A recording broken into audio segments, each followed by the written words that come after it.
Well, once again, we're having to re-record one of our videos series because of some technical difficulties that we had.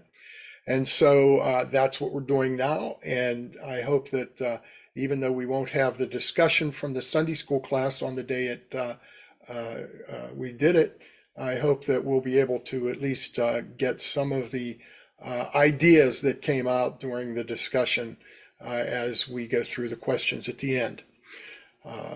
So let's go forward now with our dust to glory and Moses and the Exodus. In its biographical sketches, character change is what Genesis is all about. Gordon Wenham. Ancient Egyptian texts teach that the heart is the essence of the person, the inner spiritual center of the self. Pharaoh's heart was particularly important because the Egyptians believed it was the all-controlling factor in both history and society. Yahweh hardens Pharaoh's heart to demonstrate that the only God of the Hebrews is the sovereign of the universe. And that's John Cured.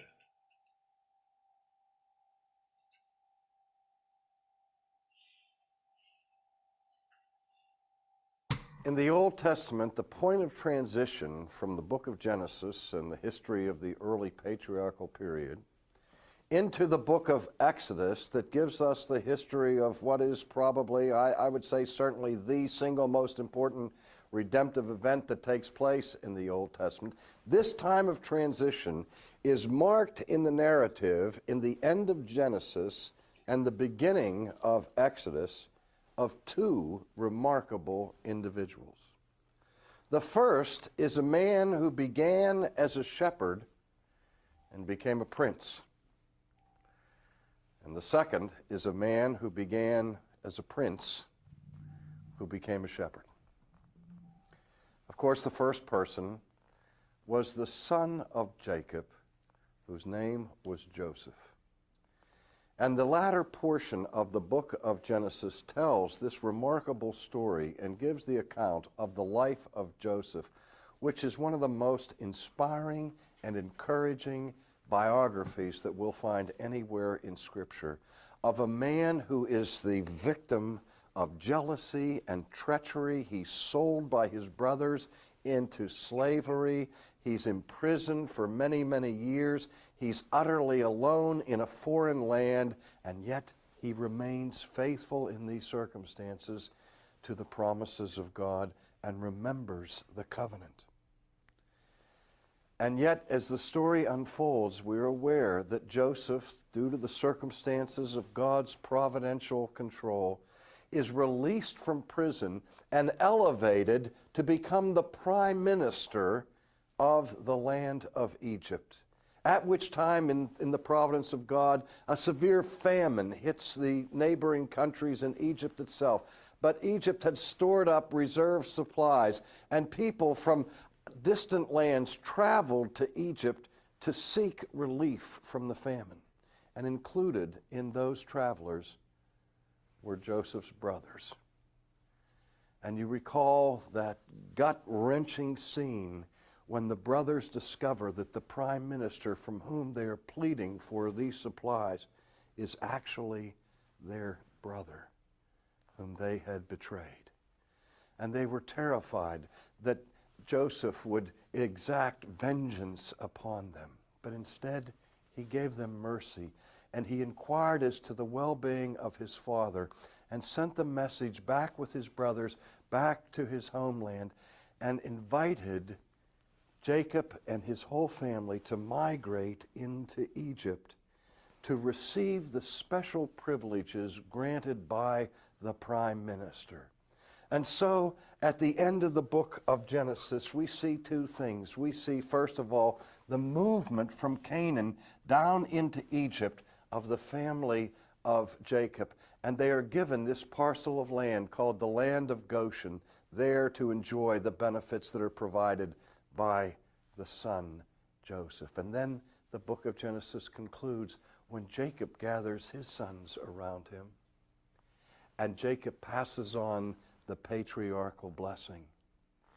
But he too does not give it to the eldest son or even to the second eldest son, because they had disqualified themselves by their wickedness. But instead, Jacob gives the patriarchal blessing to Judah, who is promised a kingdom. The scepter shall not depart from Judah until Shiloh comes. And that is of enormous significance for the whole rest of the unfolding of Old Testament history, as the kings of Israel must come from the tribe of Judah, until we finally reach the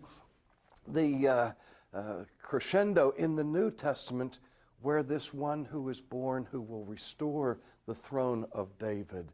And once again, the tribe of Judah will be in power, as the Lion of Judah is crowned the everlasting King, the King of the kings and the Lord of the lords. So you can't understand the ministry of Jesus apart from this Old Testament background and of the tribe of Judah and kingship and all that is unfolding as a result of the early family of Jacob. But therein the book of Genesis closes, and as it does, we are introduced to a whole new situation in the book of Exodus. We leave the book of Genesis with the people of Israel enjoying privileged status, special status in the land of Egypt. But something ominous is introduced in the second book of the Old Testament, in the book of Exodus. We're told that a Pharaoh comes to power who no longer remembers Joseph.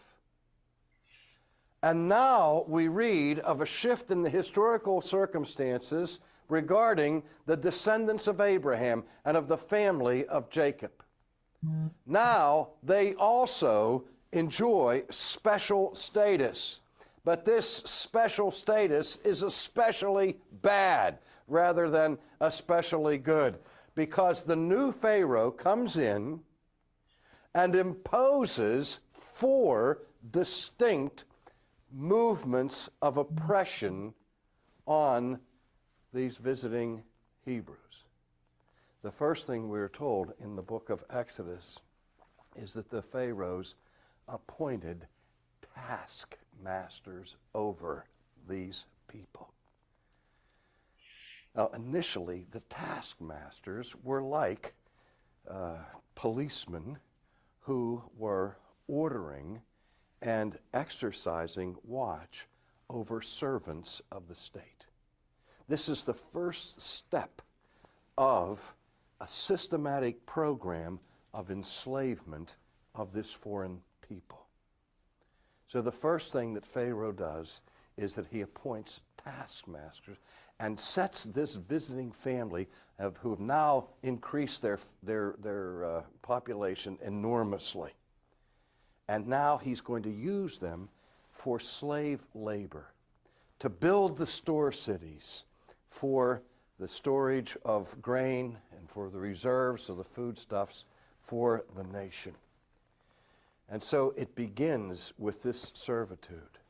And then we are told a little bit later in the book of Exodus that Pharaoh radically intensifies the terms of this oppression by not only having these taskmasters, but now he instructs the taskmasters to make these servants work with great rigor. That is, there is an element of rigor that is added to the burden of these people. They are told to increase their quota of production by decreasing the goods that are given to them for that purpose. They're not allowed to have straw for the making of their bricks, which makes their task all the more arduous. And so this nation of people who had settled in privileged status in the land of Goshen is now reduced to total enslavement. But even in their slavery, they're multiplying and growing larger and larger in number, and Pharaoh begins to fear a rebellion.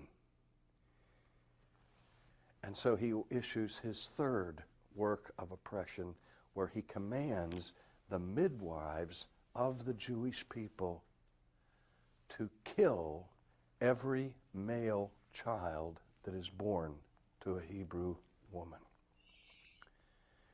But what happens? The midwives refuse to carry out this decree of murder. And so now the fourth step of Pharaoh takes place, where Pharaoh now commands all of the Egyptians to make sure that every male baby born among the Jews is killed. This is the first great slaughter of the innocents. In fact, we could call it the first Holocaust, the first example of a systematic destruction of people. But one baby escapes. And we read the story of this child who is concealed in a homemade ark, woven together by reeds, consigned to a tributary of the Nile, wherein this Jewish mother, when the baby can no longer be concealed, allows her child to be set adrift in the river, and she consigns his destiny to the providence of God. And in that providence, the baby cries, and it's a cry heard round the world. But the cry of the child is heard, ironically, not by a Hebrew midwife, not by an Egyptian soldier, but by the daughter of Pharaoh himself. And the scriptures tell us that when she sees this child concealed by the banks of the river, and she opens up this little ark and sees this baby, and the baby cries, the scriptures tell us that she had compassion. The irony in this is amazing, because the rest of the history of the conflict between this little baby and the Pharaoh is the conflict between the Word of God and a king with a hardened heart. And yet this Pharaoh, who is infamous for the recalcitrance of his heart, has a daughter whose heart is moved to compassion.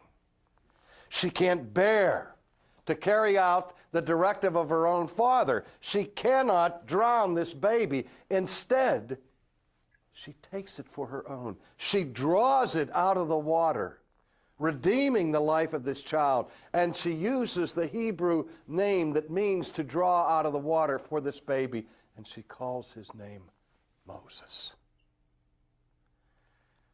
And then she hires Moses' true mother to be a caretaker for the lad. But because of this ironic set of circumstances, this little Hebrew baby is adopted by the daughter of Pharaoh herself and is now made a child of the palace.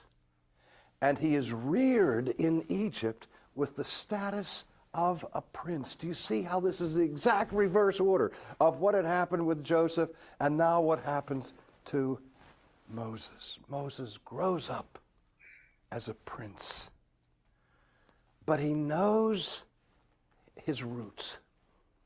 He knows his own identity with his people. And we are told in the book of Exodus that on one occasion he sees an Egyptian guard mercilessly beating and harassing and tormenting a Hebrew slave.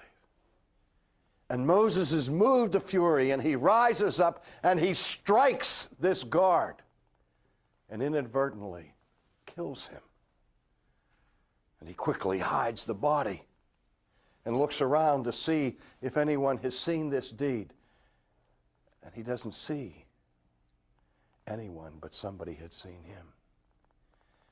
And now it becomes known that Moses had killed a member of the guard to defend his own people, and he must flee for his life and go into exile into the Midianite wilderness and live for decade after decade after decade in penury, in poverty, in isolation, far from the struggle of his homeland, far from the education, the sciences, and the wealth that was found in the palaces of Egypt.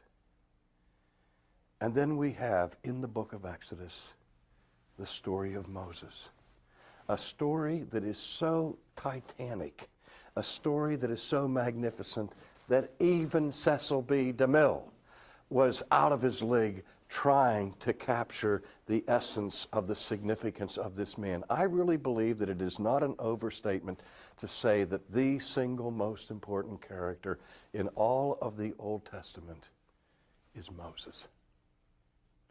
Because Moses is appointed by God to be the mediator of the Old Covenant.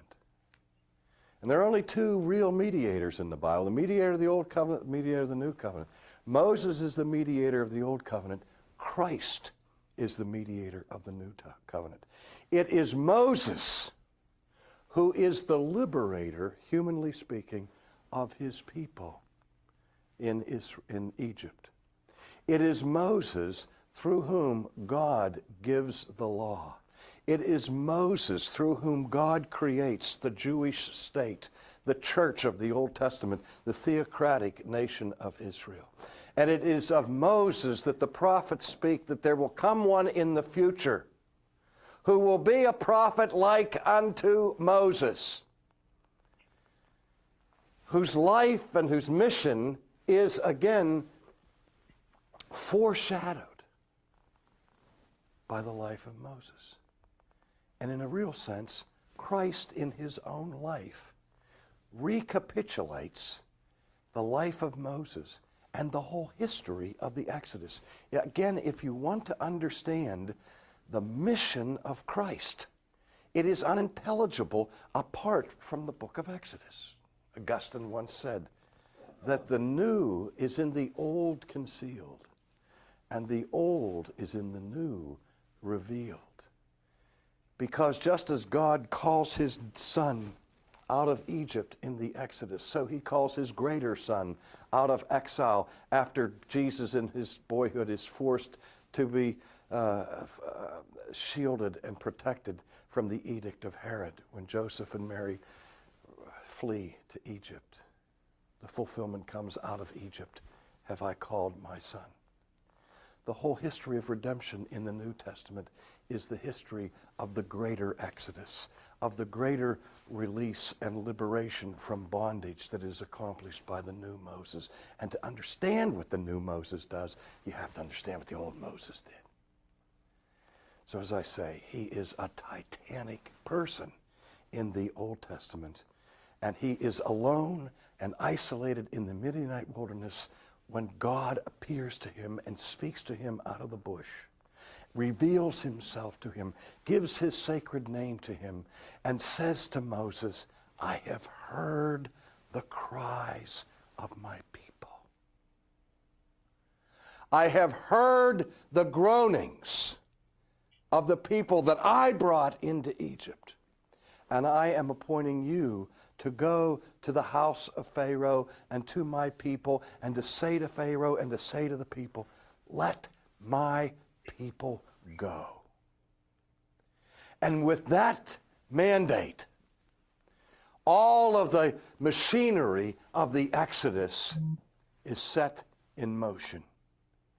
And so the point of confrontation comes where Moses comes before Pharaoh, and understand that Pharaoh is the single most powerful person on this earth at that time.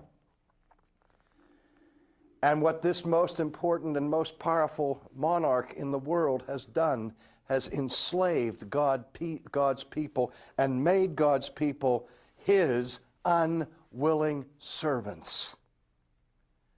And the point that comes through here in this conflict, which really what unfolds in this whole tension in the book of Exodus, is a battle of the titans. It is the battle of two sovereigns.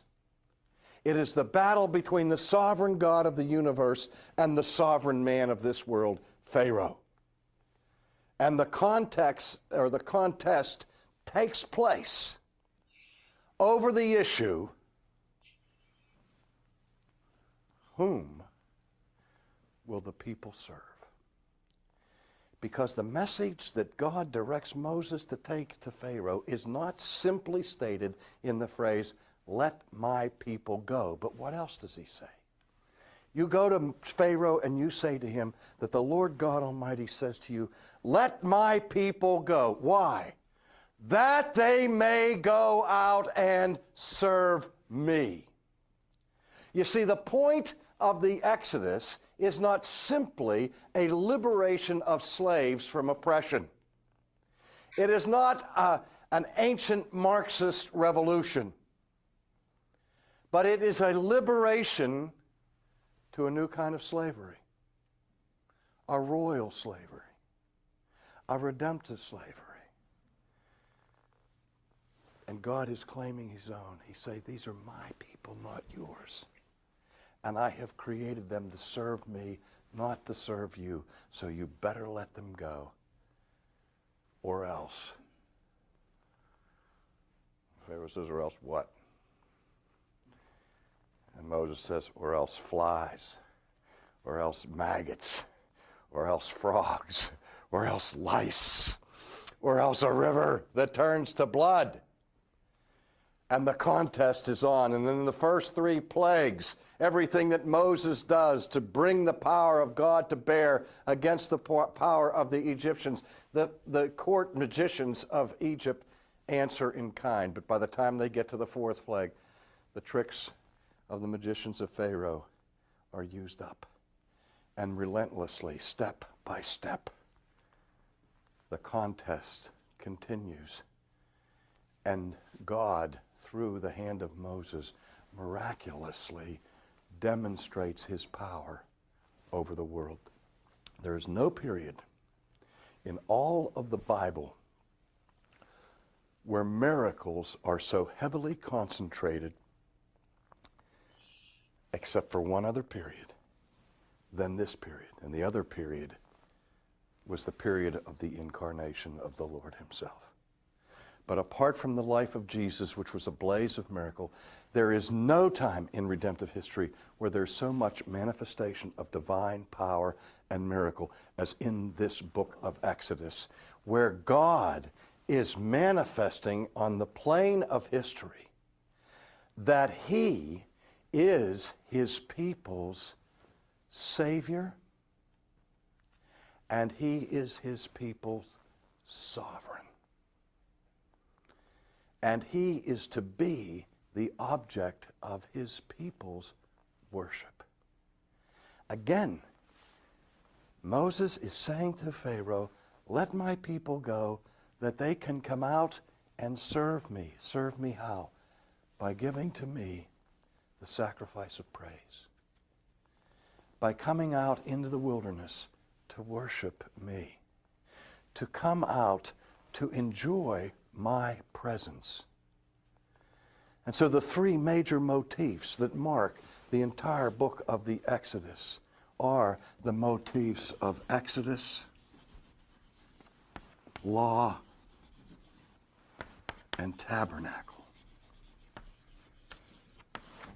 And we will look at these dimensions of the content of the book of Exodus. The Exodus itself, the liberation from bondage, to the gathering of the people who have now been liberated to the base of Mount Sinai, where God delivers through Moses the law by which this holy nation will be established.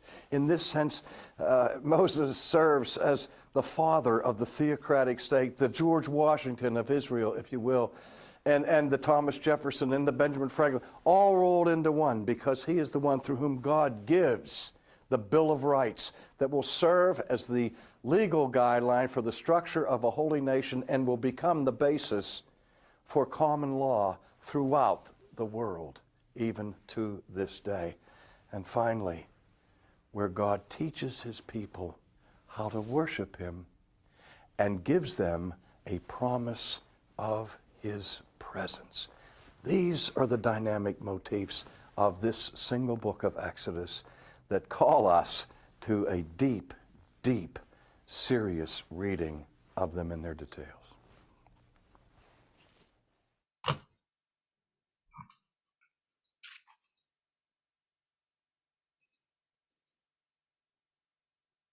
Well, what a magnificent story.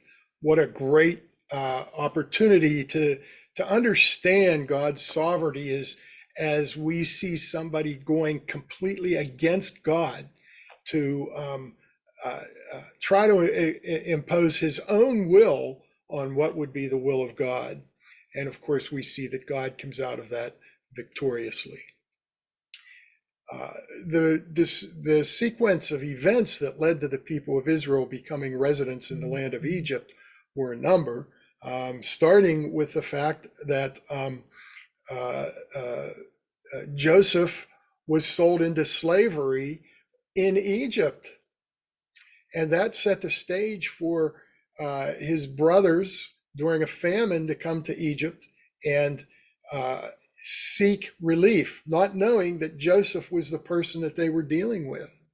And so Joseph, through the story that we've already rehearsed in other videos, we find that he allows his people to come into the nation, into the country, and live there during the famine time. And the Pharaoh at that time was very open to having that happen. So it was a good time for the Israelites. But then the tide turned and a new Pharaoh came in. He was not as friendly. He started to demand more from the people. He took away some of the ways that they could use to make the bricks that they were to make, and he upped the amount that they needed to produce in a short period of time. The word rigor comes to mind when we think of that. It was a very rigorous thing. And then, of course, Moses is born, and he's found by Pharaoh's daughter and becomes a part of Pharaoh's court. But then he makes a misstep and kills somebody, and he has to go to the out and live in the wilderness for a number of years, even decades. He comes back to Egypt, and he's sent there by God to rescue the people, to get them out from this particular bondage that they're in and return them to the promised land. The significance of Judah's gaining a scepter in Genesis 49:8-13 is that that meant that the ruling people were going to come from Judah's tribe.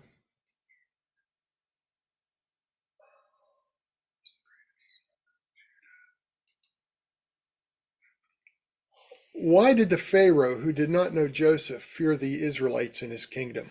Well, that's because they were starting to gain numbers, and the Pharaoh feared that they would rise up against him. Now there arose a new king over Egypt who did not know Joseph, and he said to his people, "Behold, the people of Israel are too many and too mighty for us. Come, let us deal shrewdly with them, lest they multiply, and if war breaks out, they join our enemies and fight against us and escape from the land."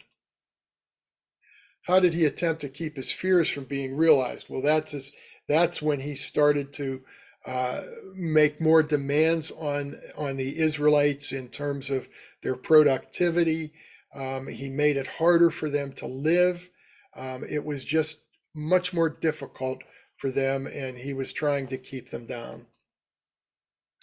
What are the reasons given in Exodus 2:23-25 and 5:1 for God's intervention to redeem the Israelites from Egypt?